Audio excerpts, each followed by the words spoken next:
IELTS speaking part 1, the most easiest part of IELTS speaking, yet 99% of students still have many problems like ma'am सारे question same है, ma'am इसका answer भी same बन रहा है, ma'am इसका answer भी सेम बन रहा है, इसको मैम एक्सटेंड कैसे करें, मैम इसका आंसर और कैसे बोल सकते हैं। तो आज की वीडियो में आपके सभी डाउट्स पार्ट 1 को लेके क्लियर होने वाले हैं। So make sure to watch this video till the end ताकि आपको एक स्ट्रैटेजी, एक स्ट्रक्चरल अप्रोच मिल जाए, ताकि आपको पता हो आपने पार्ट 1 स्पीकिंग में आंसर किस तरीके से हैंडल करने हैं, so that you can also score 7 and even 9 in your IELTS speaking. So don't miss this video. This video is going to be a game changer for your IELTS result. So to start with, you should have a perfect structure, a perfect approach in your mind how you can structure part 1 speaking answer.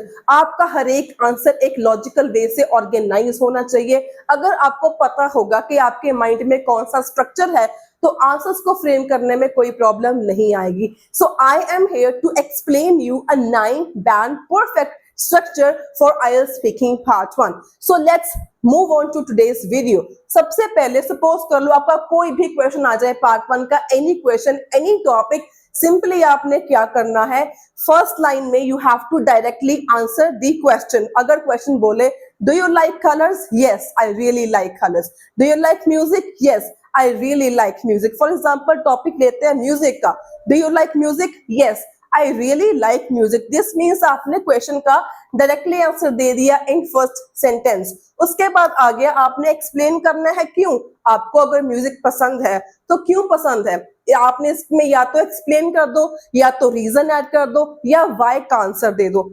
सारी का मतलब same ही है। और करने के बाद next step is कि आपने एक्सप्लेन करना है, या आप बोल सकते हो व्हाई, गिव रीजन कह सकते हो। तो सभी का मतलब सेम ही है। अगर आपको म्यूजिक पसंद है, आपको क्यों म्यूजिक पसंद है, it lifts up my mood whenever I am stressed. Suppose कर लो आपने यहाँ पे बोला yes I really like music, it lifts up my mood whenever I am stressed. जब मैं स्ट्रेस में होती हूँ ये मेरा मूड को लिफ्ट अप कर देता है। उसके बाद थर्ड सेंटेंस जब आपने ऐड करना है उसका आप रिजल्ट ऐड करो, या तो आप इसको रिजल्ट बोल सकते हो, या इन शॉर्ट आप अपने यहाँ पे फीलिंग्स बोल सकते हो। For example, making me feel relaxed and unwind after a long day.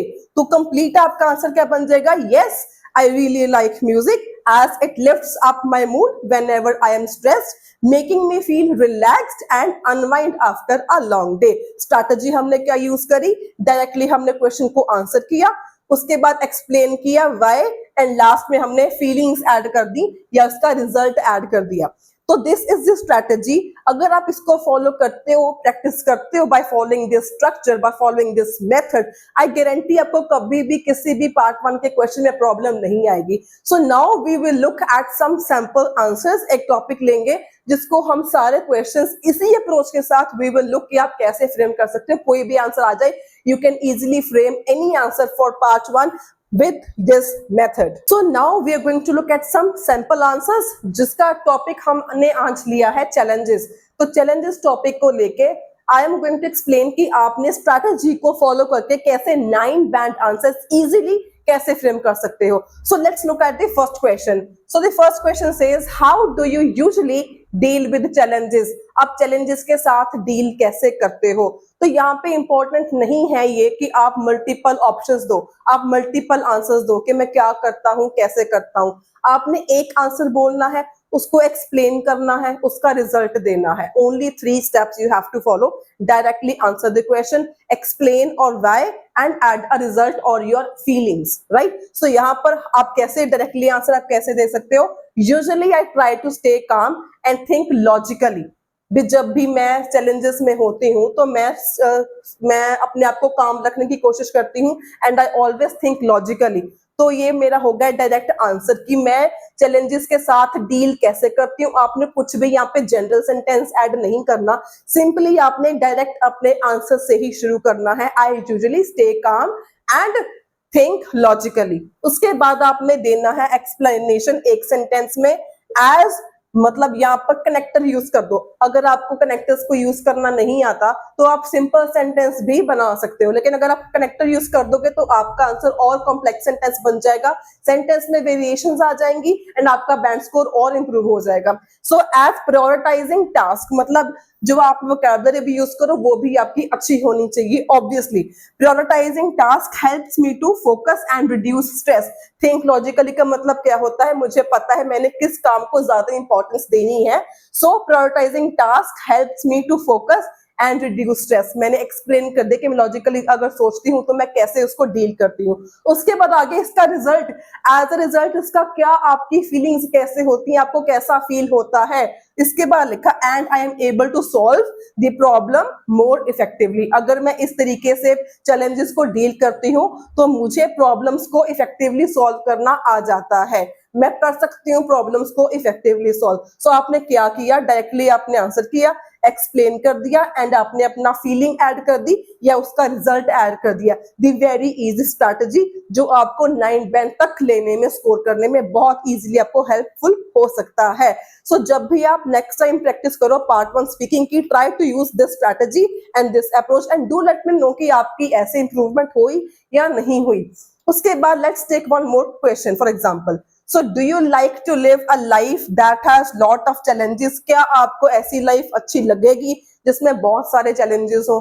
तो व्हाट ऑब्वियस सी बात है, किसी को भी हर बार कोई ना कोई प्रॉब्लम, हर बार कोई ना कोई चैलेंज अगर आए तो अच्छा नहीं लगता। तो सेकंड थिंग, जब आपके माइंड में आइडियाज नहीं आए, आप अपने ऊपर लेके बना सकते हो, अपनी डेली लाइफ में से आइडियाज लेके बना सकते हो। सो ऑब्वियसली अगर मैं अपनी बात करूं तो हर बार कोई ना कोई चैलेंज आई कांट हैंडल, तो मैं कैसे इसका आंसर बना सकती हूँ? डायरेक्टली पहले मैंने आंसर बोला कि डू यू लाइक, जहां पर डू वाला क्वेश्चन आके दैट मींस आपने यस या नो में आंसर देना जरूरी है।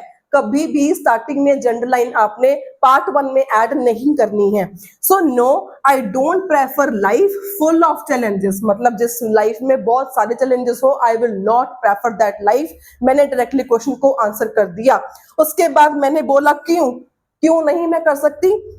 I believe constant challenges can be stressful and overwhelming. I believe, मुझे लगता है कि हर बार अगर challenges आते रहेंगे, it can be, वो ज्यादा माइंड को स्ट्रेस करेगा एंड ओवरवेलमिंग। ओवरवेलमिंग का मतलब होता है कि बहुत ज्यादा हो गया, जब माइंड आपका थक जाता है। ओके, सो अगेन एक तो आपका सेंटेंस की फॉर्मेशन, सेंटेंसेस के स्ट्रक्चर्स भी इंपॉर्टेंट है, आप वोकैबुलरी यूज कैसे करते हो वो भी इंपॉर्टेंट है, सेंटेंसेस फ्रेम कैसे करते हो वो भी इंपॉर्टेंट है। एंड अलोंग विद दैट, अगर आपके पास एक स्ट्रक्चरल अप्रोच होगी तो इससे आपको आंसर करना और इजी हो जाएगा एंड बैलेंस्ड अप्रोच बन जाएगा, बैलेंस्ड आंसर बन जाएगा। उसके बाद आपने उसका रिजल्ट दे दिया वाई, सो मतलब आपको कैसा फील होता है। So I focus more on maintaining balance and enjoying peace in my daily routine. तो मैं ज्यादा फोकस किस पे करती हूँ? Maintaining balance and enjoying peace in my daily life. Directly answer the question, explain और why and add your feelings or your result. So let's talk about question number 3. Third question says, do you like to challenge yourself? क्या आप अपने आप को challenge करना आपको अच्छा लगता है? तो इसका आंसर आपने फ्रेम करके कमेंट सेक्शन में जरूर लिखना है ताकि आपको भी पता चल जाए कि स्ट्रैटेजी को यूज कैसे करना है एंड स्ट्रैटेजी आपको कैसी लगी। कमेंट सेक्शन में मुझे जरूर बताना। सो एक लास्ट क्वेश्चन है इस टॉपिक का, which subject do you think is most challenging at school? School में कौन सा सब्जेक्ट आपको लगता है सबसे ज्यादा चैलेंजिंग है? ऑब्वियसली या तो फिजिक्स होती है, केमिस्ट्री होती है, बायोलॉजी होती है या मैथमेटिक्स होती है। इनमें से कुछ भी आंसर आप फ्रेम करके लिख सकते हो। तो यहाँ पर बेसिकली मैंने आंसर क्या बनाया है, सो आई हैव फ्रेम्ड। सबसे पहले डायरेक्ट आंसर आपने देना है। आई थिंक मैथमेटिक्स, मैथ नहीं बोलना आपने, mathematics is most challenging at almost every level, that is from basic to advanced। तो आपने थोड़ा सा सेंटेंस को एक्सटेंड करके अच्छे तरीके से इंप्रेसिव वे में आपने बता के डायरेक्टली आंसर कर दिया कि मुझे लगता है जो मैथ सब्जेक्ट है वो हर एक लेवल पर डिफिकल्ट है for every student, from basic to advance level. मैंने डायरेक्टली क्वेश्चन को आंसर कर दिया विद सब्जेक्ट, मैथ के बारे में मैंने बता दिया। उसके बाद क्यों मैथ सब्जेक्ट डिफिकल्ट क्यों है?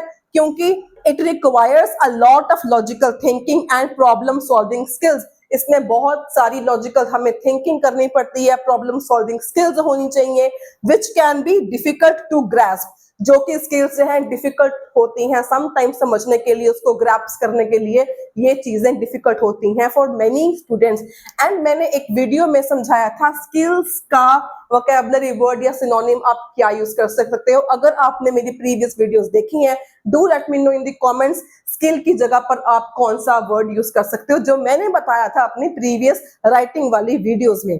उसके बाद मैंने बताया इसका रिजल्ट, इसके आपको क्या फीलिंग है, इसको लेकर आपको क्या लगता है। So therefore many students find it harder to master.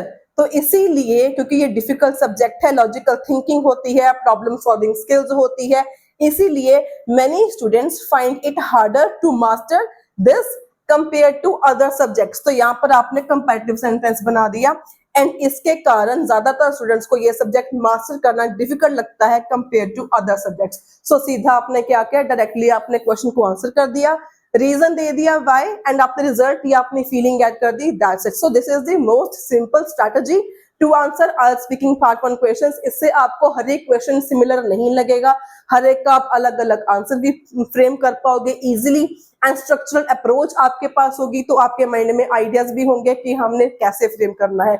So try practicing part 1 speaking with the help of this strategy and do let me know in the comments आपको कैसा लगा इस वीडियो के बारे में। अगर आपको इस वीडियो से कुछ सीखने को मिला